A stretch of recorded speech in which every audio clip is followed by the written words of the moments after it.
Sot kemi të pranishme shkrimtaren e zonës tonë Elmira Rama, e cila ka ardhur të promovojë dhe të dhurojë disa libra në shkollën tonë me rastin e ditës së librit.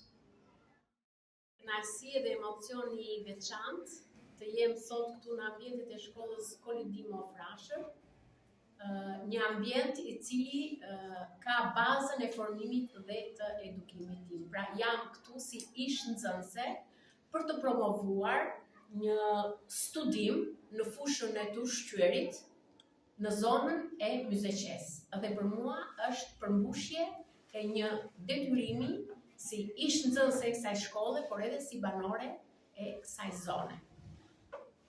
Ky libër është një hulumtim në disa zona të Myzeqes, në fushën e të ushqyerit, por jo vetëm, mbi vlerat, mbi traditat e të parëve tanë, të cilat janë një përgjigje e tyre kundrejt kushteve të jetesës. Siç e ka thënë edhe Gandhi, kërkon më kot ai që do degët nëse haron rënjët.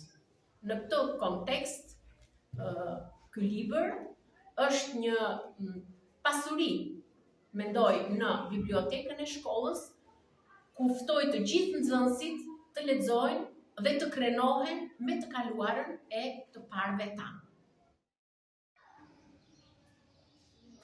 Atëherë, unë si mësues i gjuhës së lehtësisë në këtë shkollë, e falenderoj shkrimtaren e zonës sonë, vajzën e zonës Mirën, për dy dhurata të vlera për bibliotekën e shkollës, që sillin kujtesën e komunitetit, përvojat dhe traditat shekullore të banorëve të Myzeqes, dhe uroj për gjyqtari gjithmonë lartë me lartë në karrierën e saj.